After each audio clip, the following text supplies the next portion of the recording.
Welcome to Witness Wednesday here on the Walk Boldly with Jesus podcast. I am your host, Katherine Duggan. However, each Wednesday, I will have a guest give their witness of how God is working in their lives. Hearing how God is working in other people's lives shows us how deeply He cares for each one of us individually. Listening to these experiences will help your faith grow. I am so blessed to be able to share these with you. Let's get started. This morning's witness is about my day last Saturday. I had the privilege of joining a group of young adults in the Boston area who belong to a ministry called Encounter Boston. This is different than the Encounter School of Ministry I attended. This ministry is a group of Catholic young adults that get together as a group on the third Saturday of the month. They meet at a church in Boston and they gather for Mass. Then they head downstairs to the church hall for breakfast and fellowship. After breakfast is over, they gather in groups. One group is for those who have been there before, and they meet and do formation. They learn a topic or something that will help them when they go out and minister.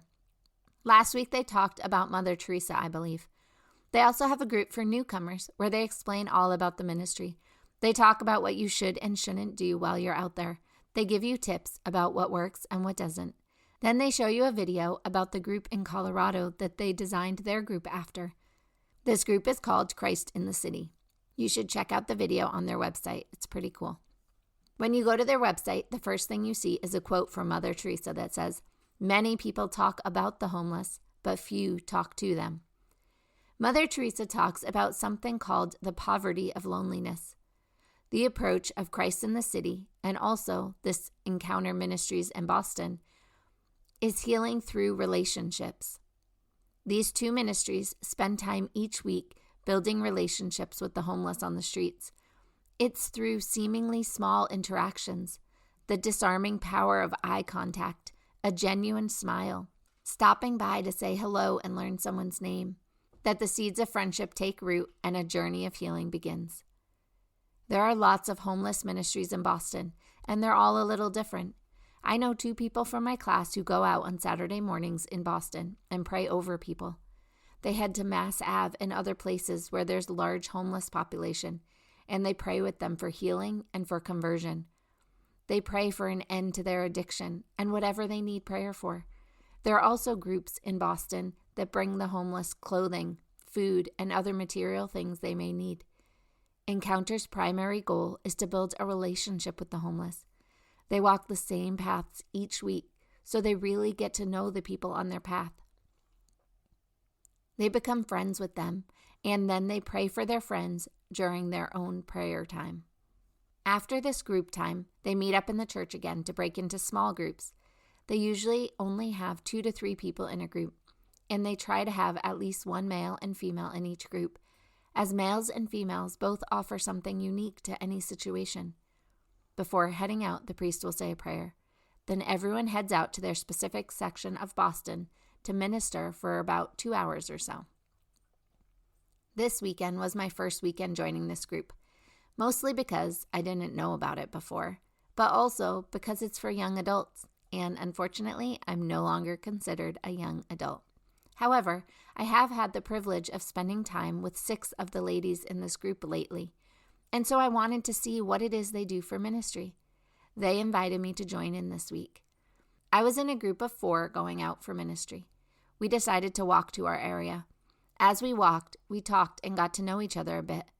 Once we got to the area, we decided to split up into groups of 2, as larger groups can be intimidating, and also we can reach more people if we split up. I was with a man named Duke. He had been doing ministry with this group for a few years now, I think. He was great at initiating conversations with those we met. I was nervous because I hadn't done this before, and also I'm not always great at starting conversations or keeping them going. However, it was a great day. We first met this man who Duke had seen around a lot. We talked to him for a while, and he seemed very happy to have the company and to have someone to listen to him. He said he had a goal each day for what he would spend the money that he made on. This way, he doesn't waste it on cigarettes. I thought this was a great idea. Saturday, he was trying to make enough money to buy a cheap watch, as he doesn't have a phone anymore, and it's really hard to get through the day without knowing what time it is, especially if he has to be back at the shelter at a certain time. What I loved about the first man we talked to is that he seemed so happy. He talked about how he knew God was always looking out for him. He was thankful to God for all he had. He was grateful that he wasn't sleeping on the streets and that he had a shelter to stay in. He said he was sleeping on the floor of the shelter, but that was better than the streets, so he was grateful. He said he was waiting for disability to go through so he could maybe get an apartment of his own. He seemed very optimistic, and that was heartwarming to see. He had hope, and that is always nice. Next, we talked to a woman who seemed really sad. She didn't really want to talk to us until she found out we were not social workers. Then she opened up a bit. She had a really hard childhood, and that was hard to hear.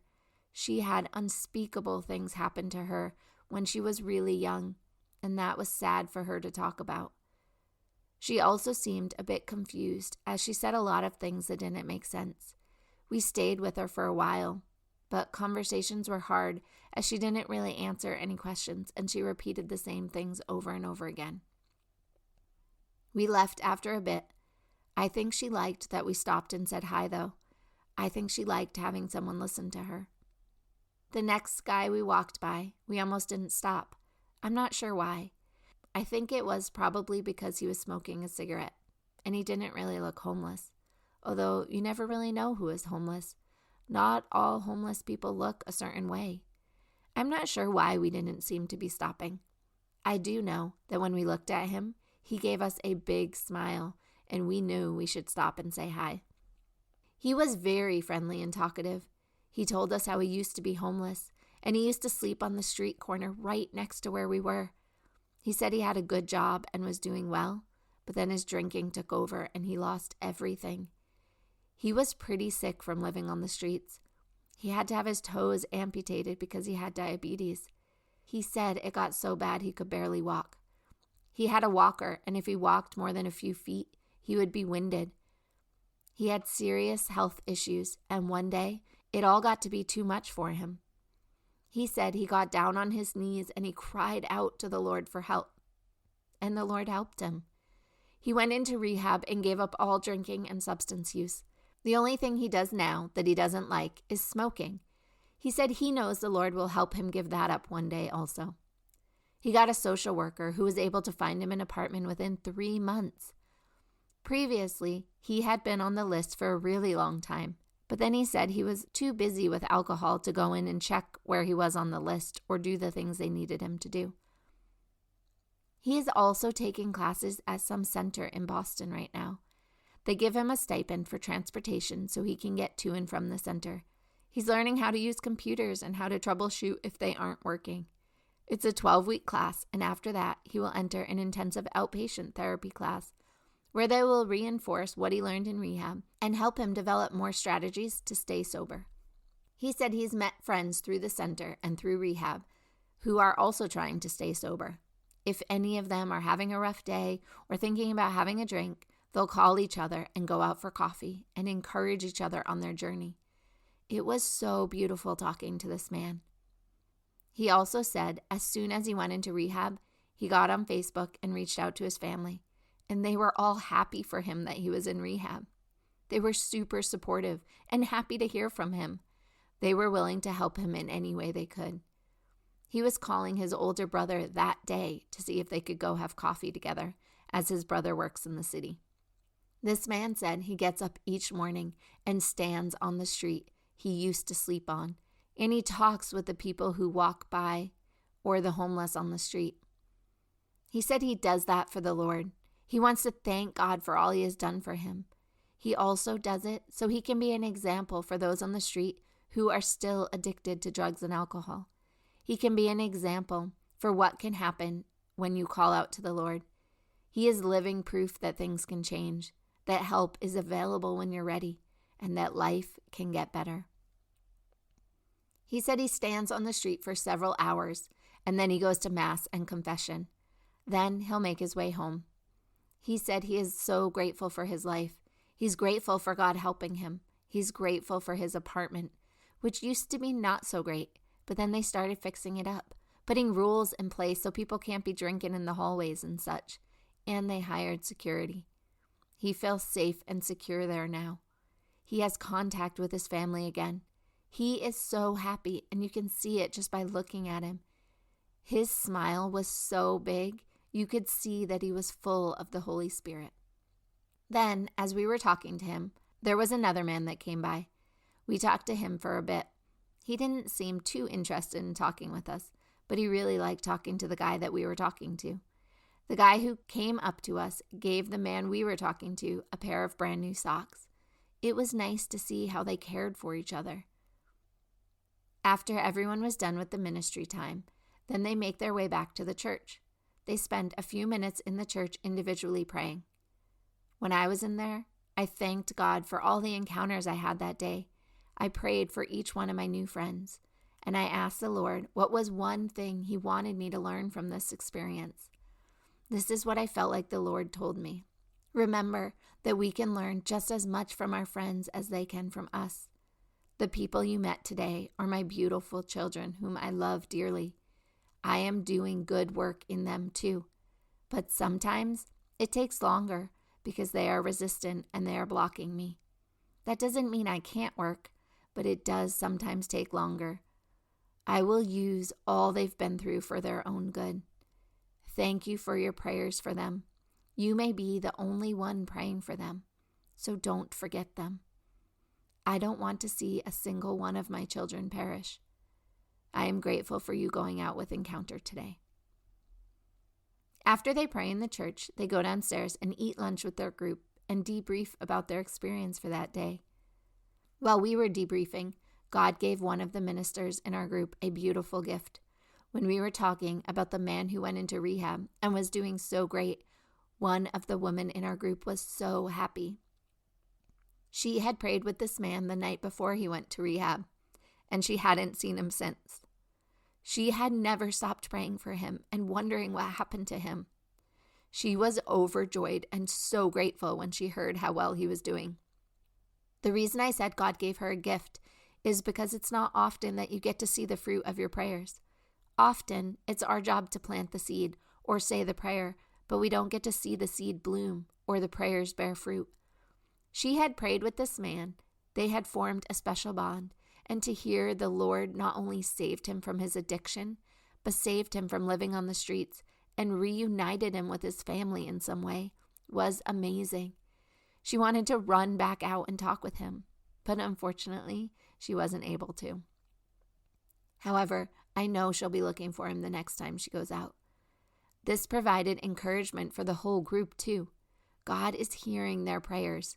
Their work is not in vain, and they are making a difference.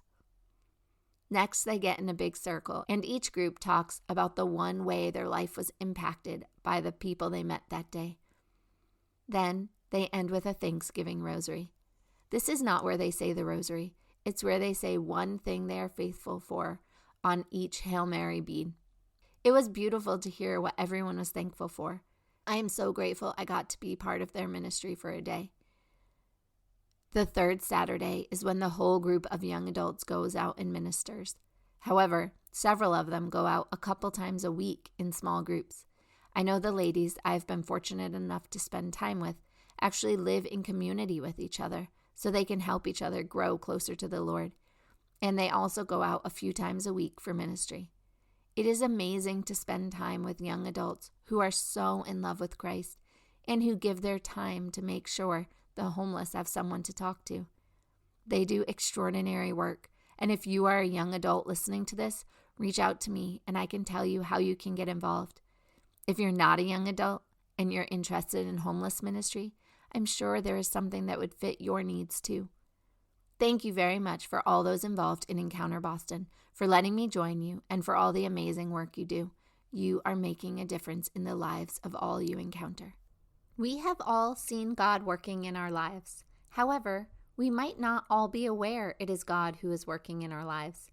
This is why it's so important we start talking about it more. The more we share our experiences, the more people understand how God works and how much He truly loves us. If you would be willing to share any of your experiences of how God has worked in your life, please email me at Catherine@findingtruenorthcoaching.com. CATHERINE at findingtruenorthcoaching.com. Or you can click on the link below. It won't take up much of your time, and your story could be just the story someone needs to hear today. Please prayerfully consider sharing your story. Everyone has one, and the world needs to hear them. I look forward to spending time with you again tomorrow. Remember, Jesus loves you, and so do I. I will have another witness for you next Wednesday. Have a blessed day.